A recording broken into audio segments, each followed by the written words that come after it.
Hello, good morning, everyone. Good afternoon, and thank you very much, all of you, for joining to this webinar related to transmission line protection.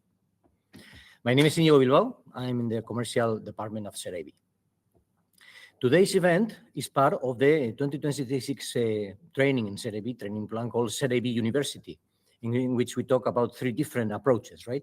The webinars like this one in which we are now, the Planet courses that we also give to our clients, and on-demand training courses. You can find the details about all these training offers in our website. Today's session will last 30 minutes, with 20 minutes for the presentation and 10 minutes that we will leave at the end for the questions and clarifications. I encourage you to click in the button, the display button, and select the full screen so you can see better the experience, and send us any question in the chat that you have in the right. Well, together with me is my colleague Roberto Villa. He's a replication engineer manager in the R&D department of CERAB. Okay, please, Roberto, go to the next slide. I would like to say before Roberto starts that the next webinar that we will present will be in June 25th, and it will be related to substation revamping. I encourage you to be with us because our speaker Gonzalo is very much expert in this area. Well, first of all, Roberto will go now into the details, but we would like to comment how the webinar will go into the family of flex devices, right? In the next slide, Roberto will tell us about this. Please, Roberto, next. We are going to be in Packworld and Tanzigre with two papers that are very interesting also about this matter, and we will remind it also at the end. And finally, before leaving the word to Roberto, just would like to tell you that all this functionality is present in our Flex family relays, and particularly in the DLF and ZLF, which are the line differential protection and the distance protection, respectively. Okay, so now, please, Roberto, go ahead.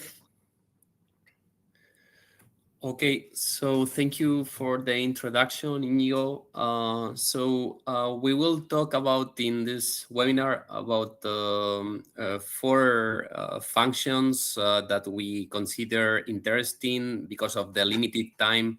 We have just focused on these four functions. The first one is line differential protection based on instantaneous values. The second one is a multi-ended fault locator. Third is fulfillment of IC 60834 for embedded teleprotection in the line differential and distance protection. And the final one is fault detection during power swings. Okay, so starting with the first function and reviewing the operating principle of line differential protection, we all know that line differential protection is based on two relays located at both ends of the line, and each relay will measure the local current and will receive through the communication link the remote currents. So the line differential protection can work on instantaneous values or with phasors. So it is important, of course, that both ends are synchronized, that both the sampling instance at both ends are synchronized. But we can ask ourselves what is better to work on phasors or instantaneous values. In our case, we have implemented instantaneous values because we see it has several advantages. The first one is we can calculate the harmonics of the differential current. So this allows us to protect groups line plus power transformer or power transformers along. Sometimes we need the line differential protection to protect a power transformer along if the distance between the relay and the cities is very long. And to do harmonic blocking, we need the harmonics of the differential current, not the harmonics of the first winding currents, for example, because this cannot be enough if we have certain inrush or overexcitation conditions. The second advantage is we can use a restraint current that is based on true RMS values. The true RMS values includes the harmonics of both local and remote currents, and it gives better restraint, more security. This is especially when we have current inversions, like the one shown in the picture. Here we have in blue we have RMS value, true RMS value, and in red we have a fundamental component. And we can see that during the transient condition, the true RMS value is higher than the fundamental component, so it's more secure. Other advantages that we can implement external fault detectors based on the ratio of the instantaneous differential restraint current. And this external fault detector, it can detect external faults with severe CT saturation. That is the case of the picture in which the current one is the CT that measures the current one is saturated, and because of the non-saturation periods of the CT, these periods, the ratio of differential restraint current is very low. So we can effectively detect these external faults and block the differential unit. But for this, we need instantaneous values, not phasors. Other advantages that we can implement a line differential relay based on sample values between substations. This is something that we are working on right now, and the change between our current implementation and a line differential relay based on sample values is quite straightforward, because we are using the sampling frequency established by 61869. So we don't have to change the sampling frequency. Also, we can visualize the remote current waveforms in the oscillography, which makes fault analysis much easier. And what are the disadvantages of sending instantaneous values? That we require a higher bandwidth, but right now we don't have many installations with low speeds, like 64 kilobit per second. So in our implementation, when we have 2 megabit per second, we use samples at 4,800 hertz. So according 61869-9, as I mentioned before, if we have lower speeds, like for C3794, we use samples at 1,600 hertz. So we do downsampling before transmission and upsampling after reception. And for lower speeds, we use lower sampling rate, like 800 hertz.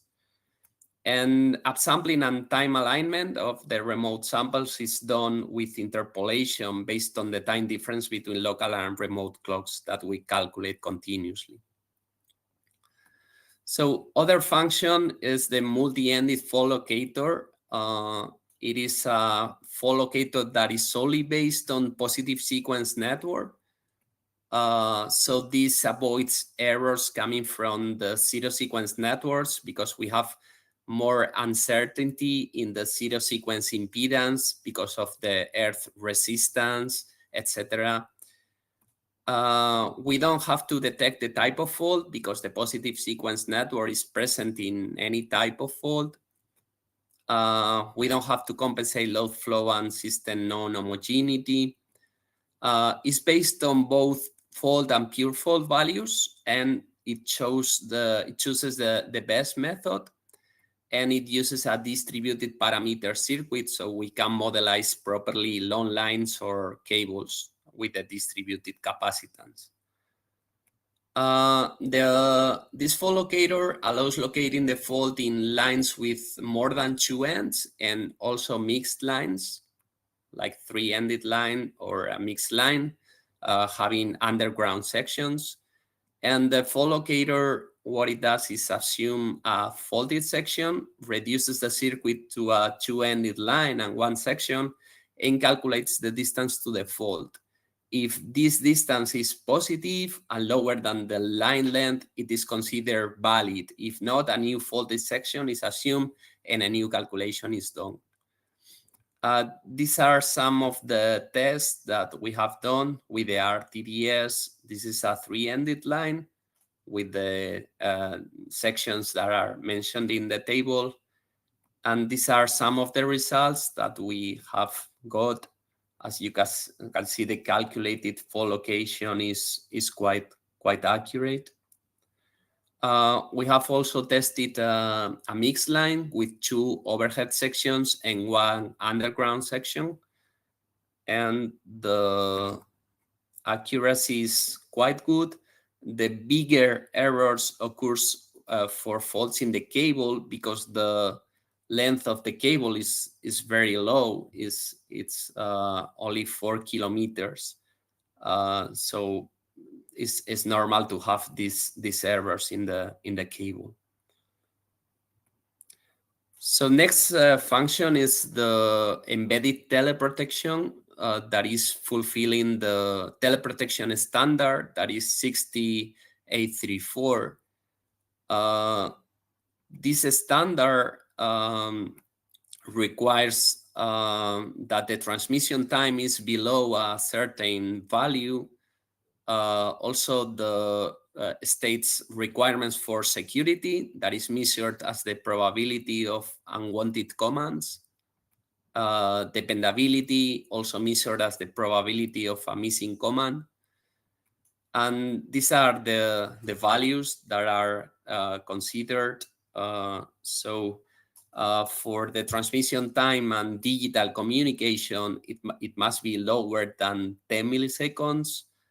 The bit error rate considered is 10 to the minus 6. And also the security and dependability, they depend on the protection scheme, which can be blocking, permissive, or intertripping. And they state different values of security and dependability. So we have tested our embedded teleprotection function for both dependability and security tests. This is the setup that we have used, and we have equipment that activates a command in one of the relays, and it's seeing the output command in the other relay. And we have a BER generator. The bit error rate is generated in G703, and we use a electrical to optical converter to inject it in optical in C3794. And these are the results that we got. So for the direct trip, we have a bit error rate of 10 to the minus 6, fulfilling the standard. And for the permissive trip, we have reached a BER of 5 times 10 to the minus 5, fulfilling the standard. And for the security test, we don't inject any command, and we just check the command output at the other end, at the other relay. And we have checked with a BER of 10 to the minus 4, with 0 unwanted commands, and with a probability of unwanted command 10 to the minus 9. So 10 to the minus 9 is even better than 10 to the minus 8. That is the worst case scenario for security for intertripping. So we can say that we fulfill the intertripping conditions. And this final function, which is the fault detection during power swings, well, to detect a power swing in our ZLF or DLF, we use two external zones, one medium and one external zone, and we calculate the time that the impedance remain inside these two zones. So if it is higher than a setting, we block the distance zones. But if a fault occurs during the power swing, we have to unblock the zones to trip this fault. So we have different ways to unblock or to detect a fault during the power swing. The first one is based on negative sequence and zero sequence currents. This is for non-three-phase faults. The second way and to detect a three-phase fault is the permanence time of the impedance inside one designated zone that we call zone X. So we set an internal zone especially designated for fault detection during power swings. So when a fault occurs, the impedance stops moving, like in a power swing, so remains inside the zone. We also detect the fault, the phase, the type of fault. If the fault is a grounded one, we use the angle between negative sequence and zero sequence currents and the zero sequence to negative sequence ratio. So if this ratio is below a threshold, we detect a face-to-face to ground fault, and it is above a threshold, we detect a face to ground fault. And also, we can detect the face-to-face faults by the face-to-face unit that is activated with zone X. Okay, so these are some of the examples of the tests that we have done. This is an AG fault that occurs during a power swing. And we can see here that we have trip A pole. So we are tripping single pole because we are detecting AG fault in this case. And here we reclose. So we are doing a single pole reclose cycle for this type of fault. This is N1, and this is the same fault at N2. So we can see that we have also a trip in pole A, and here we have the reclose. And this is an ABC fault. We can see that we trip three pole. In this case, we didn't have enabled the reclose for a three-phase trip. And this is N2, in which we can see that the three-pole tripping also. So I leave Íñigo to conclude the webinar. Yes, thank you very much, Roberto. It's been very interesting. I think that we could summarize the conclusions of this explanation that you have given to us, right? In part of the line differential, in the part related to the instantaneous values, we have seen how the line differential based on instantaneous values provide many advantages over the based on phasors, right? Like, for example, the protecting power transformers inside the protection zone, increasing the security during the external faults with the city saturation, making fault analysis much easier, and allowing the use of sample values between the substation, right? Also, in the multi-ended fault locator, provides better accuracy than one-ended ones, right? Especially for three terminal mixed lines, right? And in the 21 function, we have in the part of the fulfillment of the 60834 for embedded protection, we must say how we have been working in terms of this and in security and dependability. Our devices have shown a correct fulfillment, which is important also. And in detection of fault during power swings, how distant zones are blocked for faults that occur during power swings. The unblocking is done by means of the unbalanced detection of time, and at the end, the correct phase selection is provided, right? So I can see that this is, let's say, like a summary, right? So now we are open to questions, and I see that we have already several, so I'm going to be asking to you directly from our chat. Please feel free to add more questions. First, Mr. Anton Merkulov, thank you for your question. I think it's regarding the part of the teleprotection function on the 60834, right? It says, how many trip commands can be transmitted via this RP terminal along fiber optic cable? how many commands? How many trip commands? Trip commands, yes. Yeah, I think here I have shown the.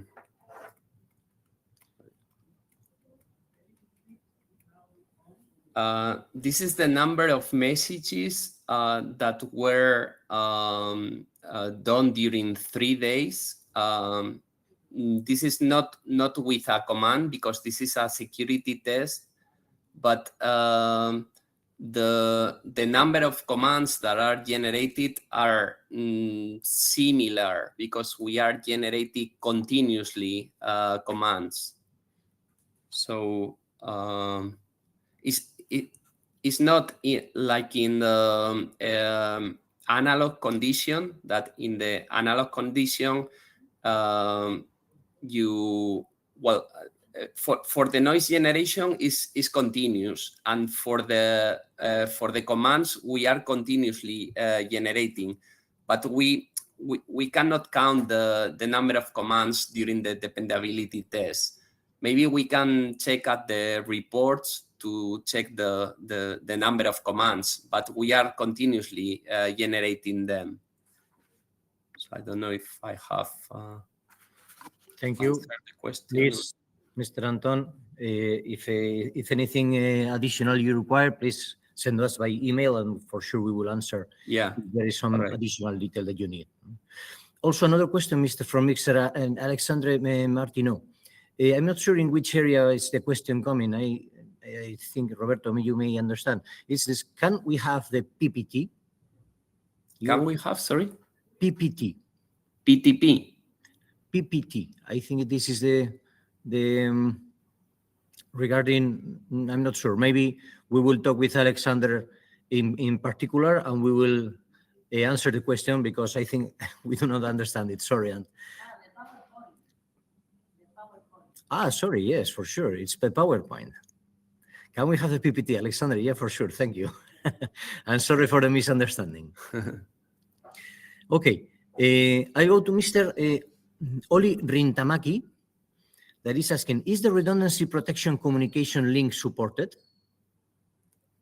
Yes. Well, right now we have a hot communication redundancy for the a serial communication, and we are implemented a PRP redundancy, which will be similar to the hot that we are using right now, but we are implementing the Ethernet communication right now between line differential relays. So for this Ethernet communication, we will use PRP.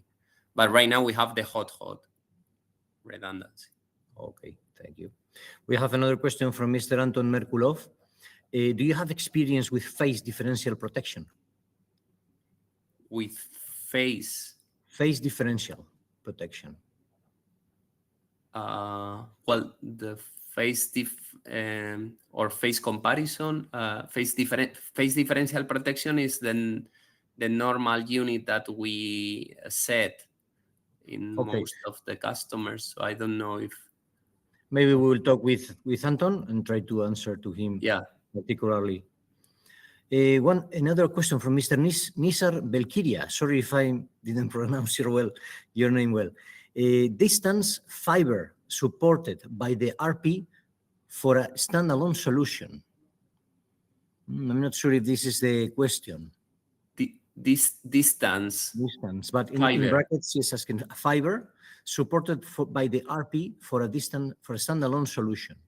By the RP, by the relay. You mean I suppose they mean the maximum distance that can be reached with the line differential. Maybe we have SFPs that can be used for different distances, and right now we have one for 120 kilometers, and we also have another one for 200 kilometers. So this is selectable by the modelists or the accessories you. Thank you. If Mr. Nisar, if this was not the answer, the question you wanted us to answer, please Yes. send us by mail, and we will try to send you by mail. Well, okay, perfect. You confirmed this is it. Thank you.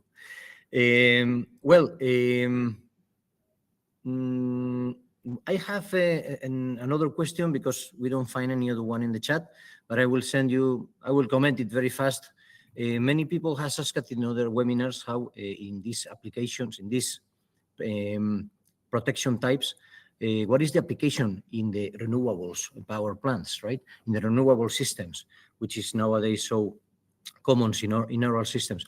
In fact, in the two papers that we are presenting in CIGRE and PACWorld later this year, we are going to be talking about that. So we will prepare another webinar later this year after we have these two papers presented, and we will give you these details too about it. So stay tuned in our webinar on our website, so because you may have this information too. Yeah, and yes. well, yes, sorry. Yeah. Yes. To mention that we have presented several papers about the algorithm improvements for networks with high renewable energy sources penetration. And these ones that we are showing now are more related to the behavior of distance. That is the one for SIGRE, and also line differential for the pack wall during of nominal frequencies in these networks with high res penetration. But we have other papers that talked about the improvements of the algorithms, and this webinar that we will do at the end of the year will gather all the issues. Okay, perfect. Well, we are running out of time, so the only thing that concludes for us is to thank you very much to all of you, for being here with us, with your active and to be active also in this webinar. We would like to remind you about what we commented in the beginning, the 25th of June webinar related to revamping. I hope to see you there too.